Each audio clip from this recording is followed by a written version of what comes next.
বৃষ্টির মনমরা দিনগুলো তাজা হোক তাজা চায়ের সাথে।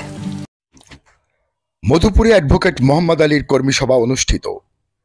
টাঙ্গাইলের মধুপুরে বাংলাদেশ জাতীয়তাবাদী দল বিএনপির কেন্দ্রীয় জাতীয় নির্বাহী কমিটির সদস্য অ্যাডভোকেট মোহাম্মদ আলী নেতৃত্বাধীন কর্মীদের নিয়ে এক বিশাল কর্মী সভা অনুষ্ঠিত হয়েছে। মধুপুর পৌর বিএনপির সাবেক সাধারণ সম্পাদক আব্দুল লতিফ পান্নার সভাপতিত্বে এ সভায় প্রধান অতিথি হিসেবে উপস্থিত ছিলেন বিএনপির জাতীয় নির্বাহী কমিটির সদস্য, বাংলাদেশ জাতীয়তাবাদী আইনজীবী ফোরামের যুগ্ম সাধারণ সম্পাদক ও জিয়া ফাউন্ডেশনের পরিচালক, টাঙ্গাইল ১, মধুপুর ও ধনবাড়ী আসনের মনোনয়ন প্রত্যাশী অ্যাডভোকেট মোহাম্মদ আলী। কর্মী সভায় প্রধান বক্তা ছিলেন মধুপুর উপজেলা বিএনপির সাবেক সদস্য ও বিশিষ্ট ব্যবসায়ী আলহাজ আনোয়ার হোসেন।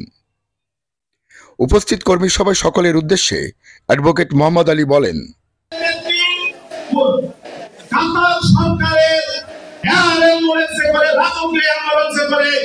রাজকীয় মর্যাদায় লন্ডন চিকিৎসা করে গিয়েছিলেন, রাজকীয় মর্যাদায় বাংলাদেশে ফিরে এসেছেন আমাদের নেত্রী খালেদা জিয়া।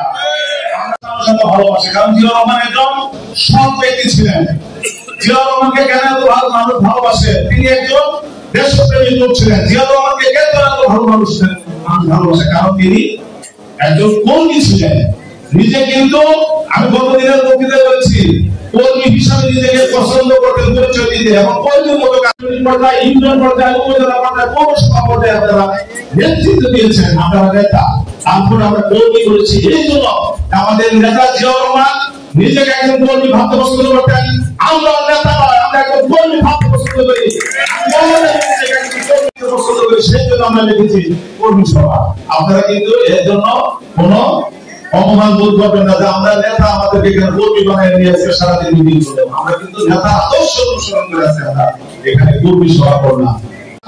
সব কিছু বুঝে ফেলা হয়েছে, কিন্তু সেই কথা কিন্তু আজকে কি জিয়া রহমানকে বুঝতে পেরেছে মানুষের হৃদয় থেকে? জিয়া রহমান কিন্তু মানুষের হৃদয়ে আছেন, হৃদয় থেকে কখনো বোঝা যায় না। আর আমাদের নেত্রী তাকে মিথ্যা মামলা 5 বছরের সাজা দিয়েছে, হাইকোর্টে এসে 10 বছর হয়ে গেছে, 2 বছর তাকে কারাগারে রেখেছে। সুস্থ নেত্রী, আমাদের নেত্রী খালেদা জিয়া সুস্থ মানুষ, হাঁটতে হাঁটতে জেলখানায় গেলেন, আপনি বের হয়ে আসেন হুইল চেয়ারে করে, তার জীবনটা শেষ করে দিয়েছে।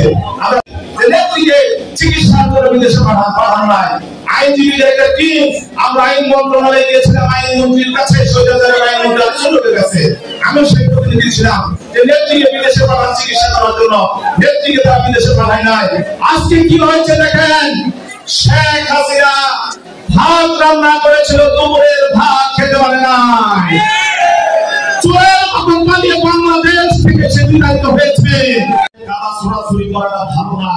আমি দেখি এক একজন এক একটা মোহাম্মদ আলী হয়ে এলাকায় গিয়ে কাজ করতে পারবেন ইনশাআল্লাহ। একটু করতালি দিয়ে দেখাই দেন। আপনারা দিয়ে যে ভালোবাসা